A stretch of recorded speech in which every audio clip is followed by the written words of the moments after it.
Have you ever wondered what really happens when you sleepwalk? Who or what guides your steps at night? When your consciousness melts like snow in the moonlight, sleepwalking has always been a mysterious phenomenon. Science considers it a disturbance of dreams. Psychology, on the other hand, considers it an unconscious echo that manifests itself in the body. But for the oldest spiritual traditions, sleepwalking is something much deeper, a lattice between the worlds, an unresolved interface between energy and matter. For when the body moves without the guidance of the awakened soul, it is not simply a physiological anomaly. It's a calling, a signal that something inside you is trying to express itself but can't find the right channel. In this video, we open a door rarely encountered in conventional discourse. We examine sleepwalking not as a disorder, but as an expression of unintegrated energetic sensitivity. It's a threshold at which soul, psyche, and body become desynchronized, and the hidden layers of our being involuntarily surface. I discuss the energetic body, the ancient sages who interpreted nocturnal behavior as a map of the soul, and how certain memories, even from past lives, can trigger movements in dreams. Let's explore why sleepwalkers often have a deep connection to the unseen, but also struggle to fully embody this energy in their daily lives. This video doesn't attempt to provide you with a cold explanation. It seeks to reveal a forgotten truth. Because if you're sleepwalking, it may be because your soul wants to keep you awake. And if that confuses you, you may be closer to awakening than many who believe they're awake. Prepare yourself to understand sleepwalking from the perspective of metaphysics, inner alchemy, and the hidden language of the mind. This journey will be as enlightening as it will be uncomfortable. Because when you directly examine what your body does without you, you also begin to question who you really are when you think you're awake. Since the dawn of humanity, sleep has never been viewed simply as physical rest. In ancient civilizations, dreams were understood as a nighttime ritual, a sacred journey of the soul beyond the threshold of the body. In this in-between world, where time obeys no human rules and language becomes symbolic, consciousness frees itself from its physical shackles, and the unspoken, unintegrated finds expression. In many ancient cultures, sleepwalking was viewed not with ridicule or fear, but with respect. It was a manifestation of the unfolding of the being, a phenomenon indicating that a part of a person's life energy was not yet fully anchored on the physical plane. In pharaonic Egypt, for example, people spoke of the Ka, the life energy, and the Ba, the mobile soul. The former remained in the body, while the latter could move freely to other planes in dreams. If these were out of sync, the body could supposedly act unconsciously, as if guided from another plane. In the shamanic traditions of North America and Siberia, sleepwalkers were considered wanderers between worlds. They were attributed a special sensitivity, an involuntary opening to subtle spheres. It wasn't surprising to shamans that these wanderings could be used by spirits, entities, or even ancestral memories seeking to manifest through the physical body. Therefore, they often began spiritual practices to learn how to consciously control these nightly transits. In the medical world, the subtle body consists of different layers. Pranamaya kosha, energetic body. Manomaya kosha, mind you. Yvina namaya kosha, intuitive wisdom.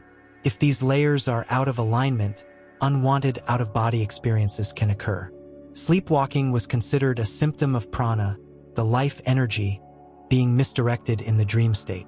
Hence the practice of yoga nidra, which offers not only relaxation but a conscious way to traverse the layers of dreaming while remaining awake. Hermetic thought has also left us clues. This teaching state, as within, so without, as above, so below. When the body moves involuntarily, which inner part expresses itself? What symbolic rupture causes the levels to shift? Hence what modern medicine now calls parasomnia, a fault of the limbic system. Perhaps, in reality, this is a much deeper phenomenon, a pronounced energetic sensitivity, an unacknowledged psychic opening, a part of the soul that has not been safely integrated into the body. For sleepwalking, far from being a fault, can be an invitation to explore and walk the invisible bridges between your worlds, not as a shadow in the night, but as a soul finally realizing its completeness. Imagine for a moment that your body is a vessel and your soul is the wine that fills it. Now imagine that the vessel is moving, shaking, even shifting, but with only a few drops in it. What we perceive as sleepwalking could be described as a body acting with incomplete presence. It's not a dream error. It's an energetic manifestation of a spiritual misalignment. Most people believe the soul is something indivisible and solid, but esoteric traditions teach us otherwise. The soul can fragment, scatter, and even become trapped in unconscious levels of experience if it is not fully integrated with the body. This defragmentation is neither a punishment nor a defect. It is part of the human journey. And if we fail to achieve this integration, the body becomes vulnerable to movements in deep dream states that do not arise from waking consciousness. This is where a profound principle comes into play. Energy seeks a channel, not an intention. If your inner energy is charged with undigested emotions, unconscious memories, or even inherited programs, this energy will continue to flow within you. And it does this wherever possible, even during sleep. The body, in its receptive nature, becomes the stage for these energy movements. This is why some people get up, walk around, repeat sentences, or make gestures without realizing it. It's not madness. It's unresolved energy acting independently. This brings us to the second important point, the separation between the subtle bodies. According to many traditions, from Chinese medicine to Western esotericism, a human being consists of more than just the physical body. There are different bodies or layers: the emotional body, the mental body, the energetic body, and the spiritual body. In harmony, these layers overlap precisely, like concentric circles vibrating in unison. However, if one of these layers is displaced by trauma, stress, fear, emotional shock, or unintegrated spiritual experiences, a distortion occurs. The physical body continues to function, but consciousness is not properly anchored. This is where sleepwalking takes on an esoteric meaning. It's a symptom that consciousness isn't fully embodied. Something within you, a part of your soul, an emotional charge, an unassimilated archetype, is out of sync. And when you sleep, this gap widens, and the subconscious momentarily takes over. Many children sleepwalk because their souls are still in the process of fully anchoring themselves on the physical plane. Some shamanic movements claim that children remember too much and their bodies are still permeable to other planes. In other cases, sleepwalking occurs in adults experiencing spiritual crises or moments of intense emotional separation. The body reacts to things that the psyche can't put into words. But here's the most important insight. What happens during sleepwalking isn't always a mistake or error. Sometimes it's a wiser part of you that's seeking recognition. As if your soul is screaming, "Look at me, you haven't brought me home yet."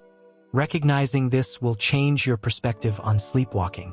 It's no longer a strange phenomenon, but is seen as a call for integration. It's not about suppressing it. It's about listening to it, decoding it, and integrating it.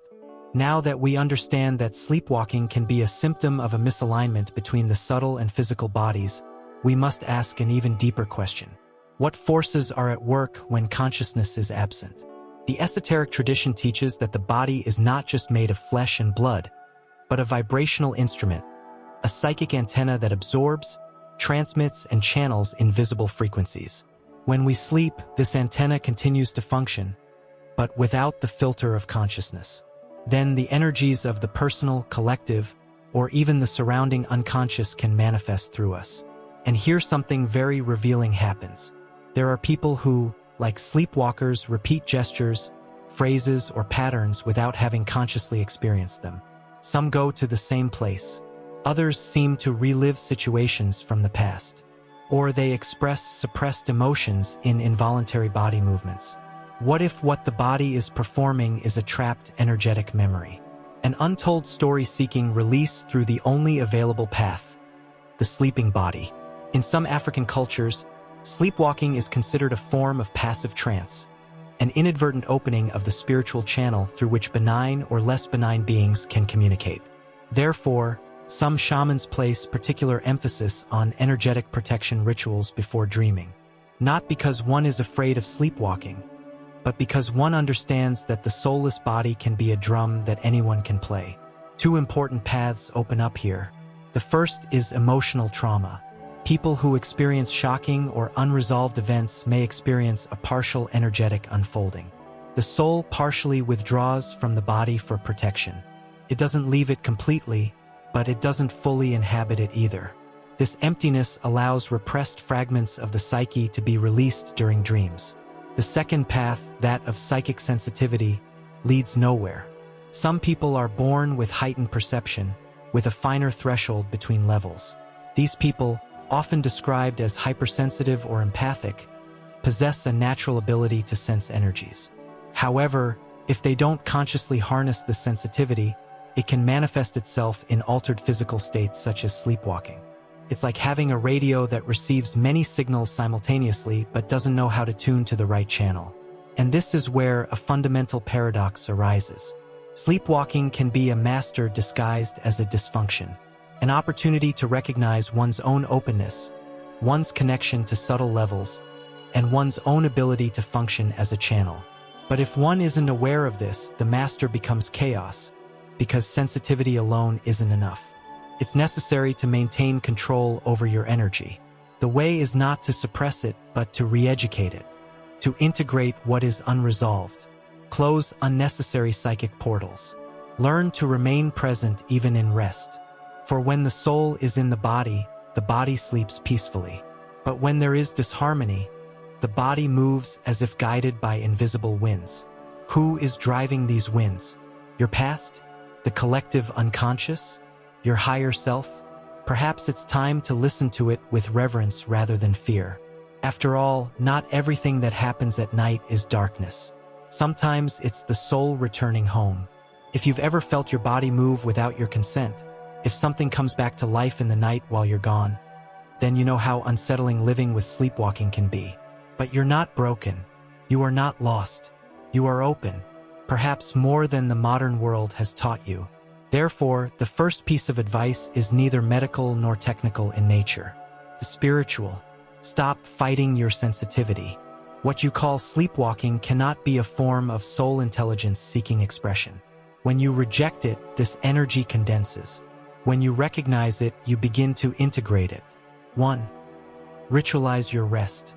Make your night before bedtime a sacred time. How you enter sleep determines the orientation of your soul. Turn off bright lights. Disconnect yourself from intense stimuli, news, screens, conflict. Light a candle. Place a vase of water next to your bed. The water absorbs and transforms stray energies. You can place crystals like ametite or selenite under your lunch to seal your energy field. 2. Call your soul into your body. This may sound strange, but it's extremely effective. Place your hands on your chest and say aloud or internally, I am the body that carries my soul. I am the perfect presence. Here and now. Do this before bed. This kind of affirmation isn't a nice phrase. It's a vibrational anchoring. Your soul responds to your intention, not your words. 3. Pay attention to your energy field throughout the day. Many sleepwalkers live their day as if the night were their own. But what you don't process during the day carries over into the night. Practice techniques like grounding, walking barefoot, hugging trees, and imagining roots extending from your feet to the center of the earth. Meditate.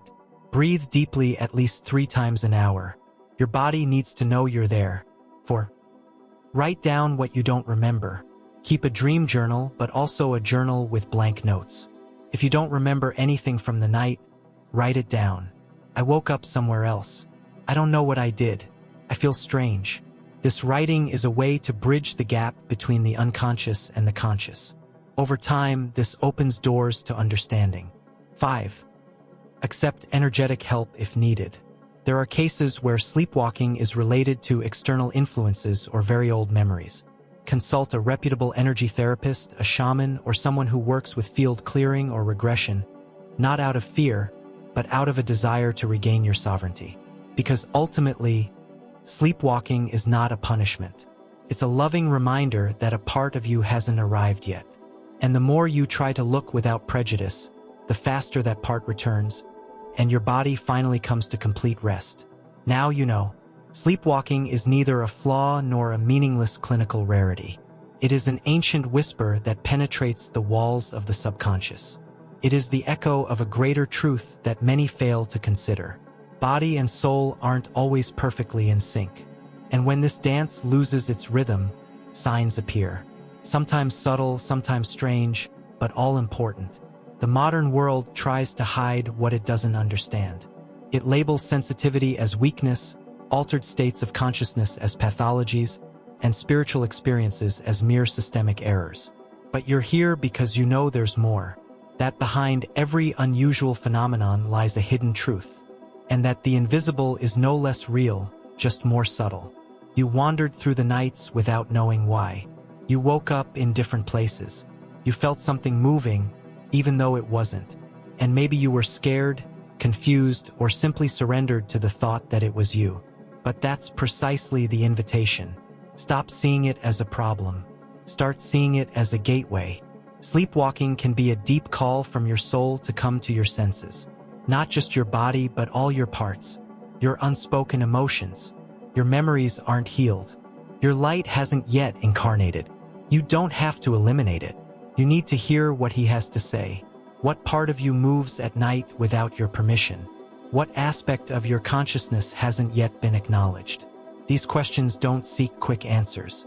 They aim to awaken your inner observation.